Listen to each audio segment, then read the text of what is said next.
Hey, we're talking about TeenStrike. Up next on Geek Out SA. Do not attempt to adjust your YouTube video. We control the stream.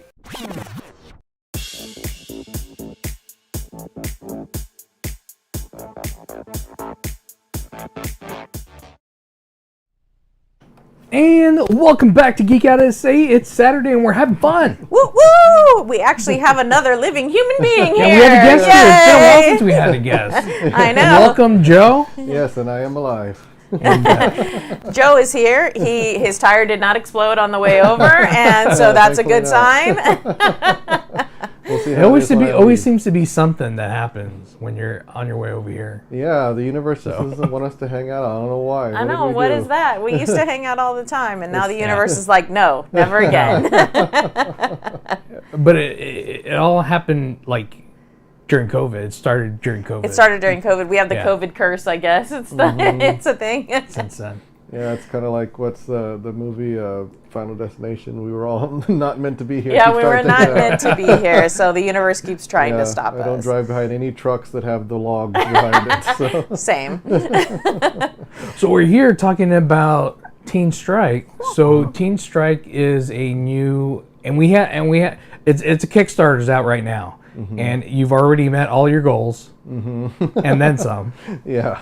And what you're trying to do here is do the last push. You have like 3 more days, right? Yeah, it actually ends on Tuesday, and so I don't know. To start a little bit by myself, I guess.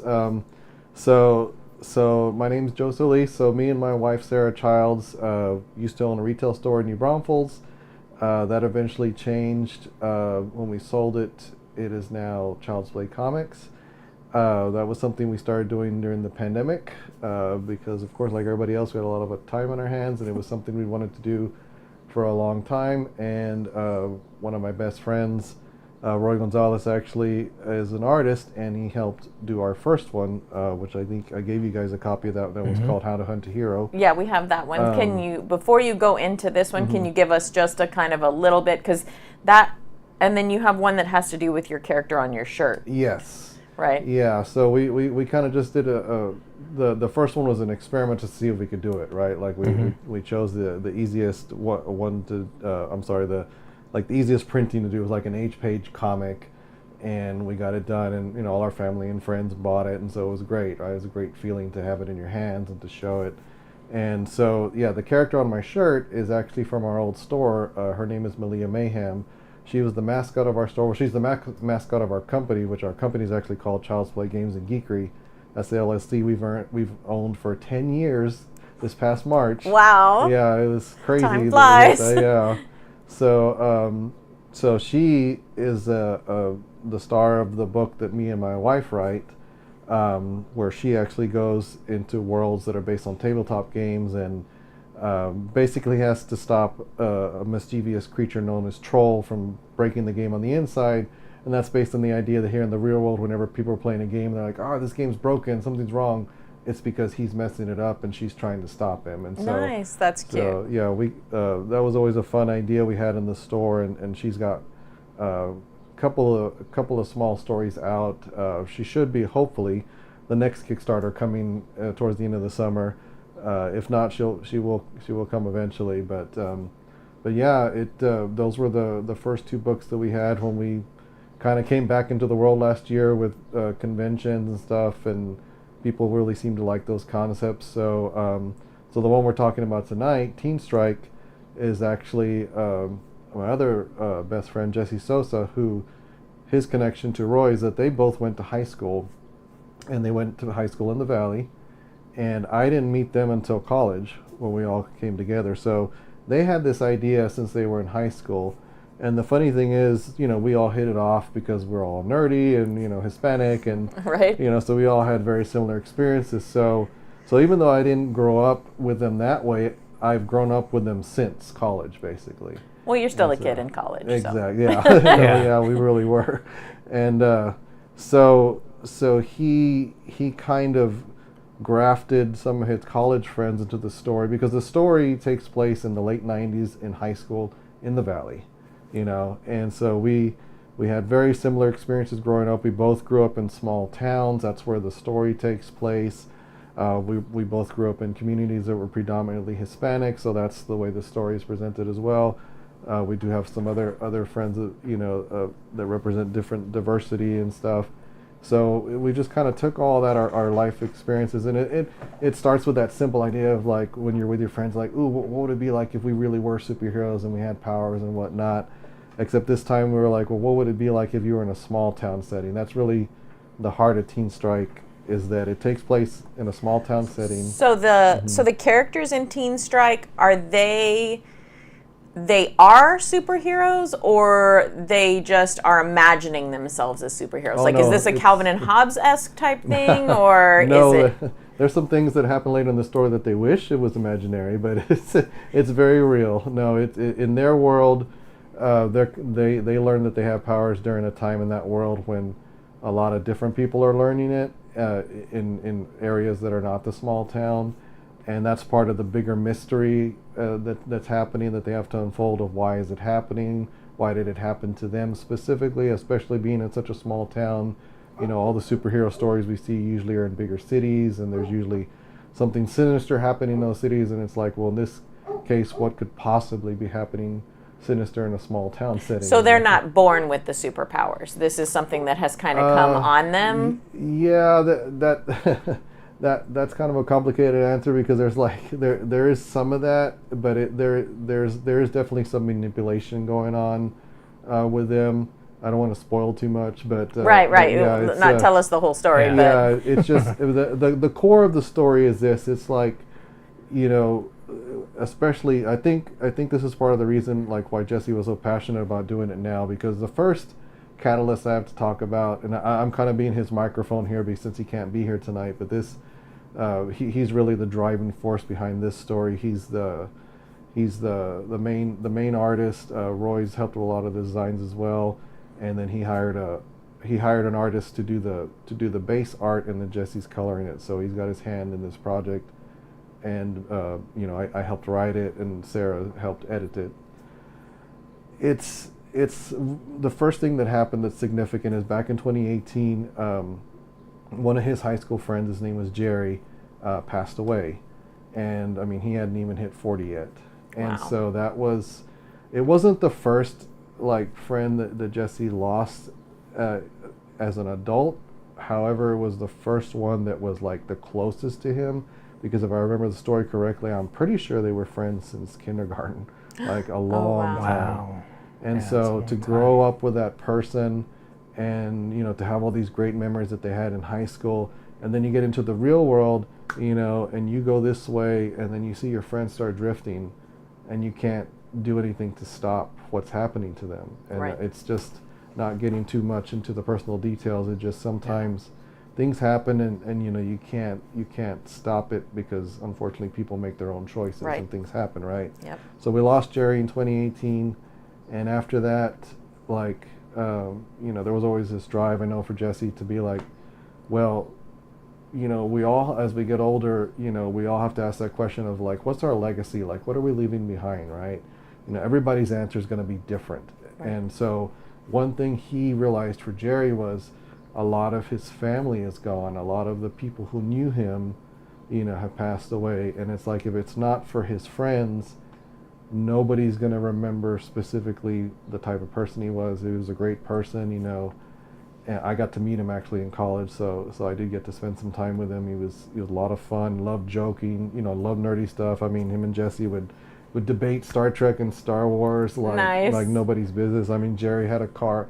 I'm pretty sure they called it the Star Destroyer, of like one of those old Oldsmobiles. Yeah. So I mean, it was just a fun guy to be around, Definitely one of And- our people. Oh yes, 1,000%. And so, when I know Jesse has shared this, he's like, whenever we released our early comics through Child's Play, he was like, well, why haven't we done this story? Like, why? Because he's actually, his day job is he's one of the art directors at Gearbox. So I mean, he's got a very involved day job, making video games. He's been doing it for almost 20 years. And so he was like, like, now's the time. Like, he saw it when he held our other comics in his hand. He was like, we can do this now. Like, we can do it together. it can be meaningful, and so that's like the foundation and the heart of the story, and then just from there kind of blossoms into, like, yes, it's a superhero story, but it's more. He tried to keep it more about the relationships between the characters and More that about idea. the camaraderie. Yeah, with because that, I mean, I don't know. I've never really talked to you guys about it. I don't know what your experiences growing up, but I know for me, thankfully, and obviously for them, we were all fortunate to have those group of friends that we grew up that were all nerdy, and they all. But I know for mine, it stemmed from finding that group and sticking with them away from the people who were like bullying us for liking such things. Yeah, I mean, You I had know. my core group, and we got bullied. I think, Vincent, Yeah. you had your core group, and actually, I think Vincent understands this even a little bit more and can relate to you, because the role-playing game that we wrote together actually started same way with that core group of friends, and Yeah. then they wrote the game and turned themselves into the characters. So it was almost this personification of kind of the cooler version of them that, like, the world would have been more accepting of and wouldn't have, thought was so nerdy or whatever. Yeah. So I think we. But the kind of thing we did back then, when we made it, we whitewashed it, and I wish we hadn't done that. When we came up with when we finally wrote the organization, we no longer whitewashed it. Yeah. And we kind of brought out the Latino vibe in it. And that was one thing that I liked about this comic, is that it does bring in Latinos and shows them in a good light. And we don't get a lot of that in comic books. What DC has, El Diablo, And Blue Beetle. And Blue Beetle. And Blue Beetle. And then we have, Marvel has one of the Ghost Riders. And American And- Chavez, I think. Yeah. America Chavez. And also Miles Morales, Yeah. the Spider-Man. Spider-Man. Yeah. So there's not a lot there, and I like that we're starting to see more of that aspect, and I like that we're starting to go in that direction, because how many times do you see a leading man as Latino? Not many. There's Yeah, not well, many out there. especially You not had, in Desperado? anything geeky, really, And then if people aren't from Texas and they don't know, like, the Valley has its own very unique kind of community and kind of feel. It's this cross between Mexico and the United States. And if people don't understand, like, Texas used to be part of Mexico, so we have a lot of that anyway, but there are definitely little sectors, little pockets that are very much more Latino and more of that culture of Mexico. And I think the Valley is one that we As you think get of. closer to the Valley, you'll hear more of the accent. Yeah. Yeah. For sure. As you get closer, just Yeah. because you're closer to what you're close to. You speak with what you know. Yeah. Yeah. So y'all brought some of that aspect into TeenStrike as well. Yeah, because I mean that's what we all grew up with, and kind of coming back to the like the bullying and the kids feeling alone or whatever. Like I know Jesse has stated that that's part of what he hopes for this story, and he's already experienced it with some other people who've read it and have gotten that from it, of like, man, I don't have that type of friendship with people, but maybe I can, because maybe I can find people like this. Maybe I can find somebody who's like Jerry or like my character of Joe. I mean, how did Jesse say it? They're all like idealized versions of us. That's how he said it. They're all the characters are idealized versions of us. So like in there, he made in the story he made me and Jerry like best friends, to have that aspect of, well, in that story. They're the ones arguing about Star Trek and Star Wars, and we made up some fake shows in that world for them to debate about that are based on real shows. I don't know if you caught the Xena Warrior Princess one, but 'cause I thought that was one of your favorites. But yeah, just stuff like that. That it's like you try to find something to relate, and that's why there's it's a big cast of characters. So everybody kind of has their own personality, obviously, and everybody hopefully gives people more of a chance to latch on to a character versus if there's only one or two and you don't like their personality, well then, you might not connect with the story just because of that. Well, and I think that the aspect of it being, it's in the time of the 90s. We're seeing a rise in the Gen X, but 90s is like some of the 90s, it's almost Gen X, but it's more millennial. But as we start to get older, all of us, we're kind of looking for that. We're kind of looking back at that as well. Like you were saying, we're looking for our legacy, but we're also looking at that nostalgia, right, of our childhood and what it was like and everything. So I think that's something that will speak to people too, is getting to kind of go back into that era and be like, oh yeah, I forgot. And obviously that is also kind of an idealized version of the late 90s, because we do stick to, I always tell people with storytelling, it's like, it's always the technology that brings the story into whatever time period it's in. So the 90s, you're going to see certain things, but since it's sci-fi, you're going to see a lot of things where you're like, well, that wasn't really around in the 90s, but it's sci-fi, Yeah. So. We'll allow it. We'll allow it. It's fine. It's kind of like with It's a different timeline. Yeah, it's like with X-Men 97, with the animated series, it's like everybody already had laser guns and stuff like that. That's because you couldn't show real guns on TV, and stuff like that. So I get it, but it also makes it more accessible to everybody when you do it that way. So. Right. So how was it working with them? How did you translate the Latino culture in this comic book? What kind of things did you use? What kind of tropes? I mean, honestly, it was all just from our own personal experiences of just growing up in that time period. And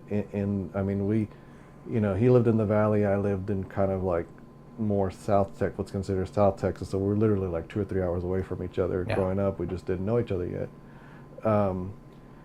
So it was just a matter of like writing, kind of like the whole write what you know, because like, I don't know if it's in the one that y'all read, but the idea of like, I always found growing up, it's like the idea of Hispanics just all kind of congregating together for anything, like it translates to these kids. Like I know that there's a scene, if it's not in this one, because we've already been writing the other ones, right? Where it's all jumbled in my head, like to where they all just kind of cram on the couch, and especially like back then, we were into kind of like the generation after NES and whatnot. We were already getting into Super Nintendo and to PlayStation, so like going over to your friend's house and like you were playing GoldenEye on the 64 or whatever, and you had to have the split screen. There was no, you go to the other room and we'll hook up online, and no like LAN parties. Yeah, so it's like everybody just congregated like that. That's kind of what I grew up to, and so like we try to capture stuff like that, and like I know that there's one. Yeah, it's coming in the next issue. That's right. That's why it's overlapping in my mind. I know that one of the characters' moms, he's going to have her just speak Spanish the way she did in real life, because that was her primary language. But the kids would answer her in English. But she knew English, but she preferred Spanish. So that's the way he's going to write her in the book. So little touches like that, to where it's not going to be the traditional in a comic. You put the words like in brackets, and then put at the bottom a little star translated from Spanish, and he's just going to go full on like natural. I think they did that in Blue Beetle at and some do you point. pop in a chocolate in there somewhere? You joke about that. You've been on those video games too long, and the trash is not taking itself out. Let's just say that there's something in the works with the word chocolate in it. That's all I'll say. Okay, So nice. That's all I will say about that. But so yeah, how many, as of right now, the way y'all are envisioning it, how many books are you going to have in this series? Oh gosh, Jesse knows the exact number, but it's.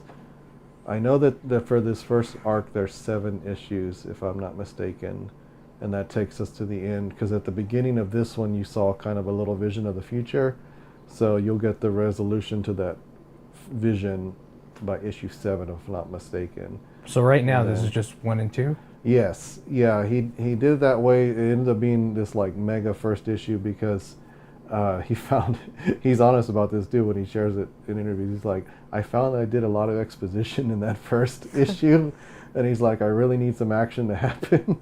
So that's why the second one, there's a lot more action. But when you look at it as a whole, I always tell people it's kind of like the way Disney Plus, like you can always tell when they didn't have a lot of confidence in that first episode, so they released 3. Like Yeah. That's kind of like this, is that when you watch it all together, it makes more sense. But I think comic book readers and then just readers in general are more accustomed to and are more accepting of needing to have that story build up at the beginning and have that backstory and have that understanding, where I think people that are trying to watch these shows and movies, they complain a lot like, oh, it's so boring, they did a bunch of talking. Well, we needed the talking so that we could understand where the story was going. Just like they did with the Acolyte, they released the first 2, and the first one did all the explaining of everything of what was going on. It wasn't too boring, but it was a lot of information that you're taking on. And it wasn't until like the second one, which is why they presented both at the same time, because here's the action too. Right. Yeah. So here's a little bit of who everybody is and what's happening and what's led them to here. And then now here's... So I can see why he would do that. That actually makes sense. Yeah, he may laugh it off as I did a bunch of exposition, but for those of us who are readers, we kind of want all of that. So he's hitting those of us that are readers. And then he's also hitting that, that group of people that are like, oh my God, there's just so much story and not enough action. So then he's giving you that action. So this release is like almost 60 pages. Yeah, so it's essentially, that's why we were just like, it's 2 comics in one, because I mean we try to average a comic issue between 24 to 30 pages. Yeah. So that pretty much hits it, and yeah, it's a unique situation for him because he's self-funding them, but then he's putting them up like on Kickstarter because it's proven that that's a community, and like if you go to Kickstarter nowadays with a completed project, it kind of gives you clout and confidence right away from people to back you, because it's like, oh well, I'm not waiting for pages or months on end for a comic to be complete. And there's still people who do it the traditional way where they literally start with nothing and build up, but unfortunately, I mean, Kickstarter's been around for over a decade at this point, and there's been too many people that have been burned. And so unfortunately we're coming at the tail end of that, and we're having contend. We're the new kids on the block, so we just try to learn as much as we can from other indie creators, the things that worked for them or didn't work. Thankfully, we were able to run our first successful Kickstarter back in the fall. This one, thankfully, is already a success, regardless of what happens from today to Tuesday, and it's just been a lot of fun working, with 2 of my best friends on this, and my wife, and we always joke, if it wasn't for her, none of us would speak correctly, because we are all of us horrible at grammar. She's a teacher, so why don't we go ahead and queue up what we have and kind of talk through it and kind of explain some of the stuff, because we got some video on it. Okay. I think I'm doing this right. Okay. Oh, that's the is that the What About Your Friends video? Yeah. Yeah. You want me to go through it now? Yeah. Okay, yeah. So basically I've gotten into just doing these really short TikTok style videos, usually either 30 seconds or a minute. One, because of time, because it just, I don't have time to do longer videos, but the one you're seeing there was to the music, which I know you can't play, called What About Your Friends, which is from the 90s. So I tried to find some songs that were either, in the 90s, and just set the videos to that music to kind of let the people know that, hey, this song actually goes with the decade. Yeah. And since there's such a big cast of characters, that's actually one of 2 videos that I've done that specifically showcases them, their names. The one I just put up last week showcases each of their names, and then it shows them in their superhero form. And because there's 9 on the team right now that are like the core TeenStrike team, and then you'll see there's other side characters, which I love Jesse's little thing he came up with, where they all get the Post-it note when you first when you first meet the character, they have a little post-it note that says like Joe, age 17, or Yeah, whatever, you know. I saw that on there. I was like, that's cool. So he does a lot of cool stuff. He did one that was in that other one that you'll have Child's Play 0 that we did, which he actually designed. All Gen Xers, I'm sure, know about the Buttercrust book covers, or just book covers, Yes. or just Yes. book covers in Yep. general.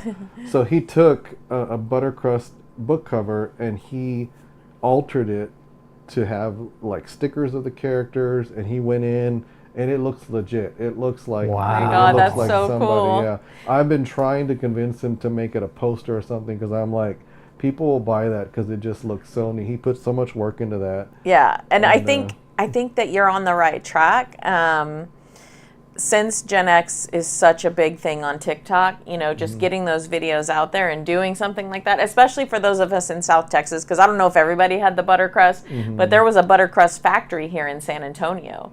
And so, and then there was like day old Buttercrust, like different, like little stores you could go to and you could get the day And old you bread could and see stuff. the Buttercrust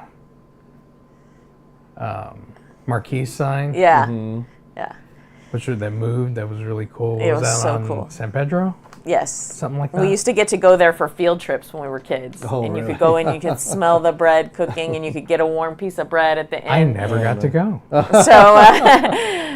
So yeah, I mean, I think that that's definitely something else that I think maybe speaks to those of us here in Texas, that maybe other people had book covers, but I wonder if they had the Buttercrust. Yeah. So but I think that might speak to all of us. That, you know, that's not a bad idea, Jesse. I'm sure you're out there listening. So get on that. Joe's right. I know you don't want to hear that Joe's right, but Joe is right. So. Oh yeah, they've been trying to fire me for 20 years as his joke, because they used to have a dry erase board in his kitchen, and it was like they'd always put their things to do for the day, like go grocery shopping, go get gas, fire Joe. You know, it's just like That's awesome. but yeah, he's.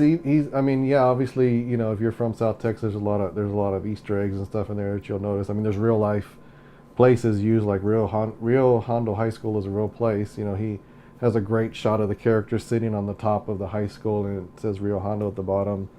And but there's other things that he's doing to cater to that nostalgia as well. Like one of the stretch goals is a playing card, and the design is an exact replica of the X-Men trading cards from that time period. Like if you hold them side by Nice. side, they're identical. It's just he Wow. inserted his characters. And so he's been doing stuff like that, and I know he got some postcards made of like the covers, and he had some stickers. Like there's just so many things to do, so many things to play. There's so many iconic things that came out of the 90s. Definitely. So y'all are already into some of your stretch goals? Yes. So far we've unlocked 3. I don't know if he's going to do any more this late in the game. And that's part of the struggle, that, you know, like I said, he's still got his day job, and Right. it We takes get him that. yeah. So yeah, is that so? I don't know that we're going to do anything else. But the cards you were talking about, that's already been unlocked. Yeah, So so people, basically, so like if you're just coming to, and by the way, if you want to go check it out, he also made it super easy to go to.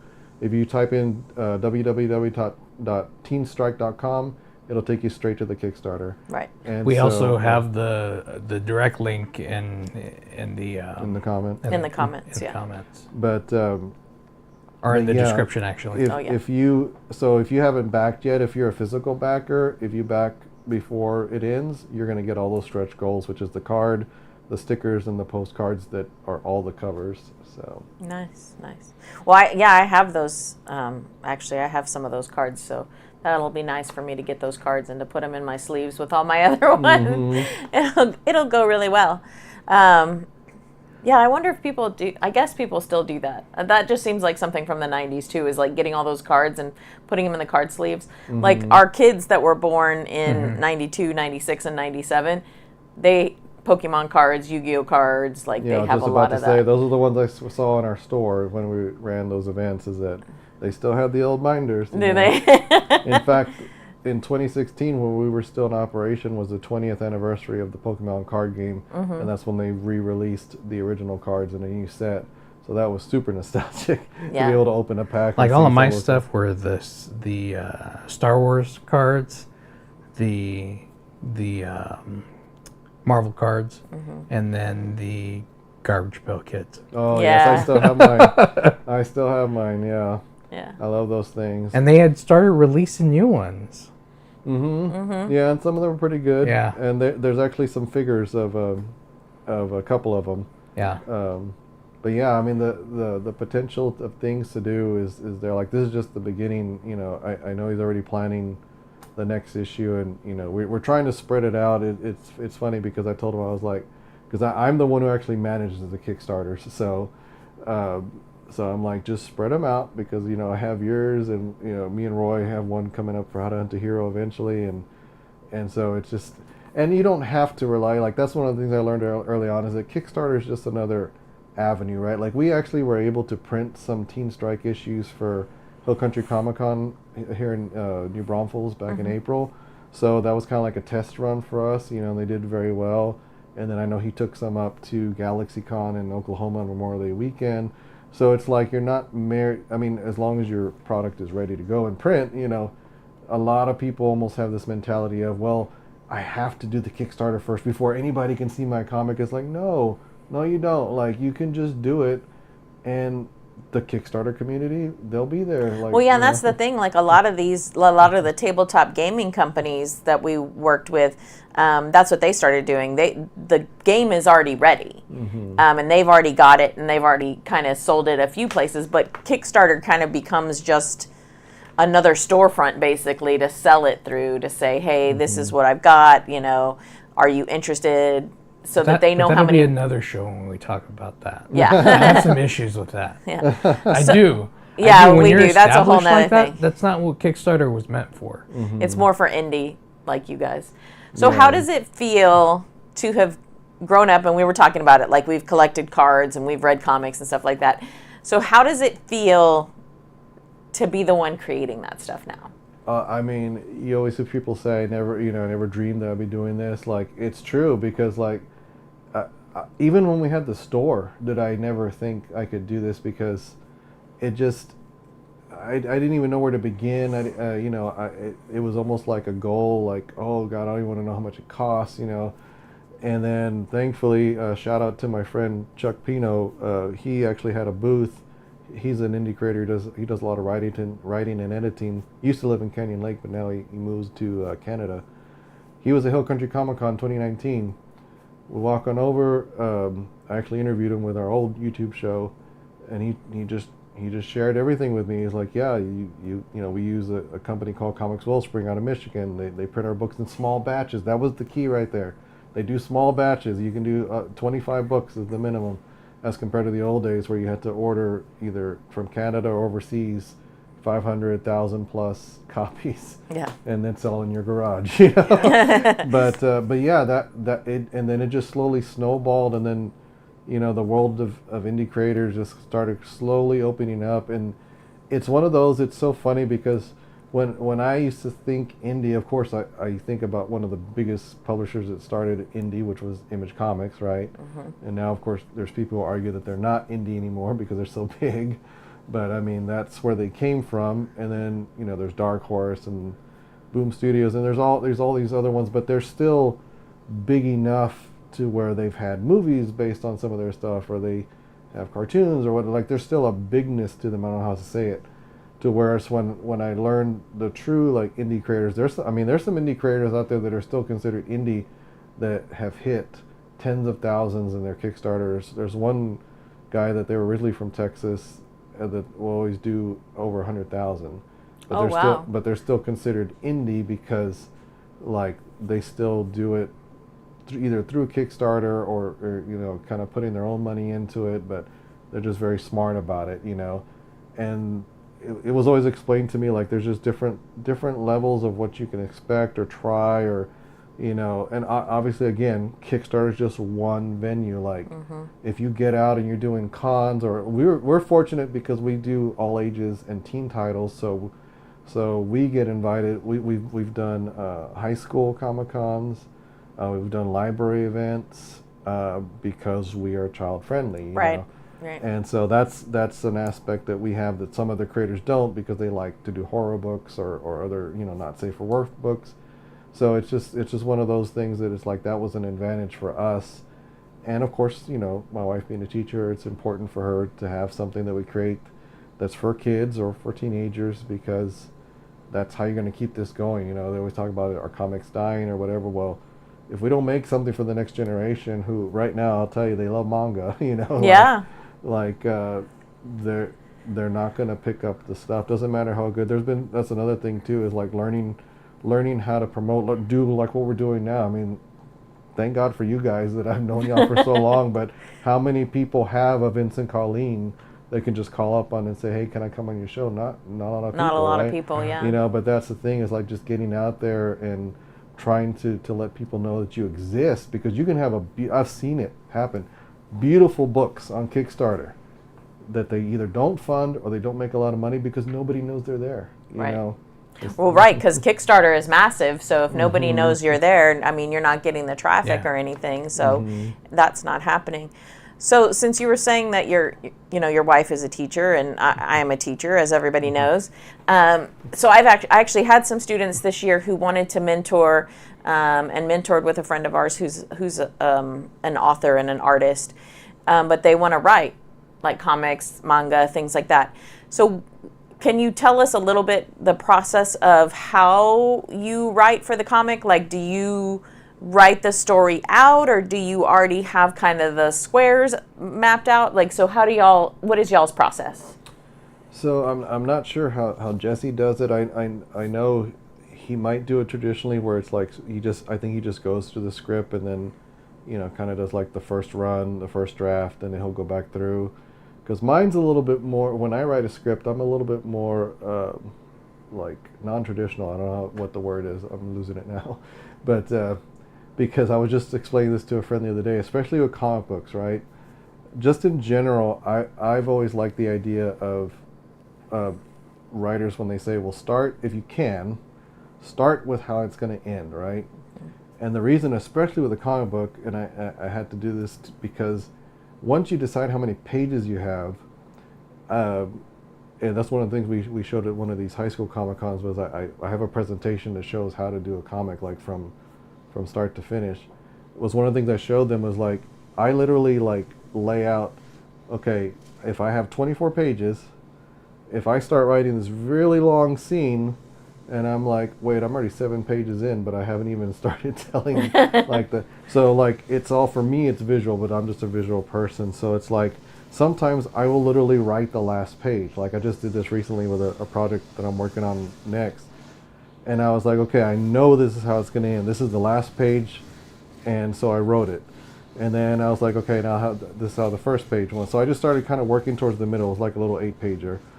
And I was like, I kind of fill it in as I go, because little things pop up. Like I'm like, oh, I forgot to do that. But now I have a chance to fill that in or whatever. So like every writer, I guess all that to say, you got to find out what works for you, especially what's going on up here. Nobody knows how your brain works except for you. You can drive your wife crazy like I do trying to explain it, but you know, she gave up on explaining board games to me because she knows that I just have to play. Right. Like she can talk to me till she's blue in the face, but I won't understand it until I play it, and then. And then I have to play it, and I have to fail at it. Man, this is an analogy for life, isn't it? I have to play it, and I have to but seriously, I usually have to play it, and I usually have to fail at it. And then I'm like, oh, that's what was that about. And then I go back, and I usually can master it later. Or sometimes I just keep failing at it. I don't know. But point is, that's the way I work, you know. Yeah. And so, like, anybody who's looking, you first got to figure out, like, what is it? What's your writing style? How do you pay attention to how you put a story together on the paper? You know, do you do it the traditional way from I start at the beginning and I go all the way to the end, or do you let it do naturally? I just did a book for a friend of mine that he's been in the comic industry forever, but he's got a 15-year-old granddaughter who's an upcoming artist, and he helped her put together a book. They released it last year on Kickstarter, and I just was helping him with issue 2. And I told him, like, with him, because it's not my story, I said, I don't know what else to call it, except yours is more like an open form story. Like, you've told me kind of where you want to go, so I'm kind of building, you know, this story as we go. and certain ideas come up along the way, and like you've told, but some of the same is there because he told me, well, on the last page I want it to end like this.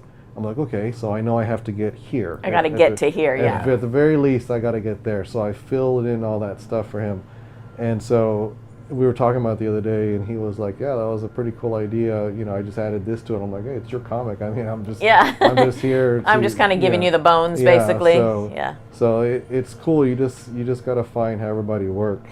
I know that was a long answer to what you probably... No, that's okay, because I think that people that are watching, a lot of the people that are watching want to know how you went about this process, because they're probably thinking, oh, well, maybe I could do that too. Or maybe like that's been that dream, and then they thought, oh, well, no, that's not something I could do, and now you're kind of showing everybody. But then again, they can find out, well, this is a process that works for me. Because people are different, people just do things differently. I'm going to try to turn us up because there's a lot of lawn stuff They're outside. doing lawn stuff out there. I'm wondering how much lawn stuff we can hear. Well, now that it's 9,000 degrees in Texas. Are there plans for the characters to grow up, or are they going to be eternally teenagers? I will say there's an end to the story. So like there is a point to where like they are going to grow up. I mean, like it's going to be what... Because not all of them are in the same grade. You can tell by the different ages on the sticky notes. Yeah.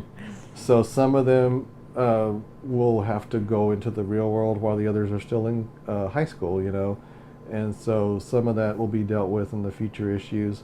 And you're only going to see them up to a certain point. Because one of the things that they came up with when they were in high school was they all had different ideas for different comics. This was just one of them, right? So when I met them in college, they were like, well, we have this idea, and then they were like, can you make this all make sense? Because I knew I was a writer. So I'm like, sure, let me just, like an IT person, let me just get all these lines that are unplugged and let me just plug them in. No, but I did. I sat down with them. I was like, okay, what if this connects like this, and what if this connects like this? So TeenStrike is part of a bigger story. Like one of the ideas he was working on, Jesse was working on it as a video game. God, it's already been over 10 years ago, and it takes place as part of the whole. I won't get too much into it, but the point is that there's other stories that will branch out from TeenStrike. Like you can read TeenStrike now, and if he releases another project later, they'll probably reference something, and you'll be like, "Oh yeah, that was in TeenStrike," No, so nice. There's definitely connectivity there, and a bigger explanation later to the powers and all that. Well, good. So y'all have it planned out. So if people go onto the Kickstarter, it's not like they're going to just get these couple of issues and be done. Can you tell everybody what the levels are in the Kickstarter? Oh gosh, you would do that to me. Oh. Sorry, I'll keep talking while Joe looks, because I don't have it memorized either, because it's not my Kickstarter. No, I'm just kidding. It's kind of hard to memorize everything, but I think people would like to know. No, I mean, you want me to go over the tiers, you mean? Yeah, kind of let people know what the tiers are and what they can get. I mean, we tried to keep it pretty simple since it was Jesse's first one. I mean, if you're the type of reader that likes digital only, we did a couple of digital tiers. One to where you just get cover A, and then you get, of course, the story, and it's emailed to you at the end of the campaign. And then he did the deluxe version of that, which basically you get the same thing, except you get all the variant covers in the files as well.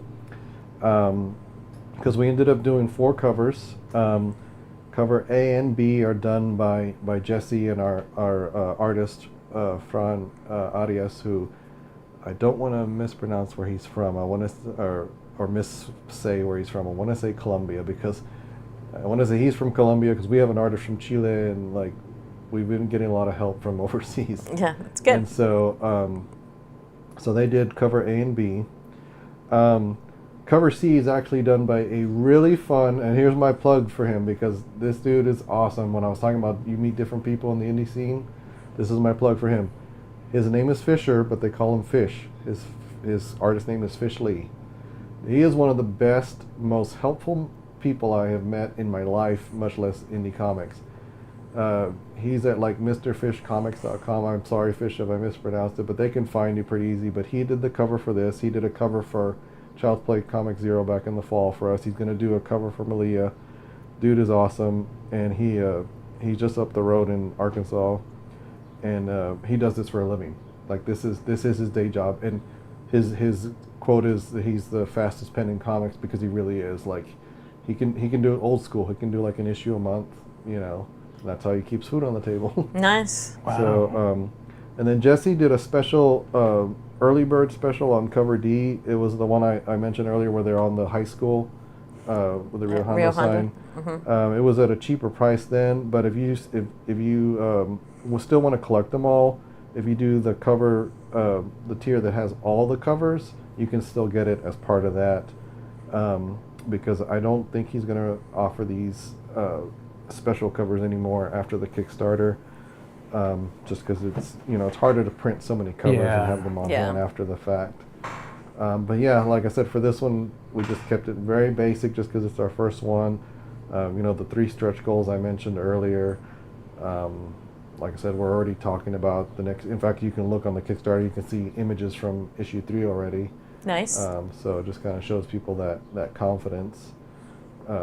Gives them confidence that they can back and that yeah, he's going to finish this story and you're going to get a complete story by the end. So Nice. Very nice, very cool. And that if you want to get all the covers, that's gonna be $49. Mm-hmm. Yeah, plus shipping.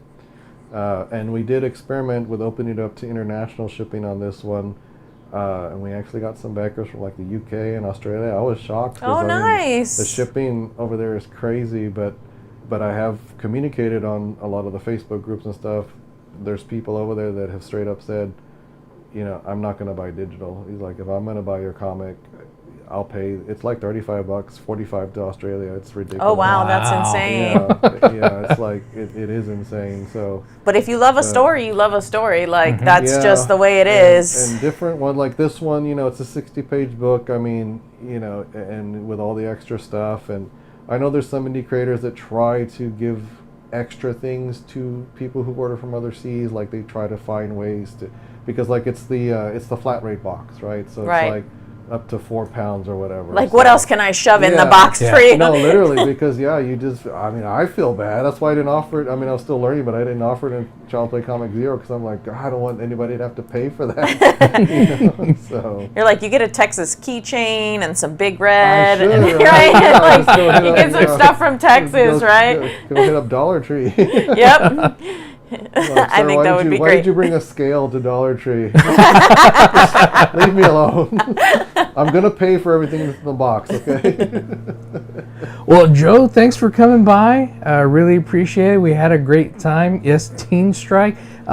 If you want to link, we have a link to it in the description. You can click on it, and it takes you right there.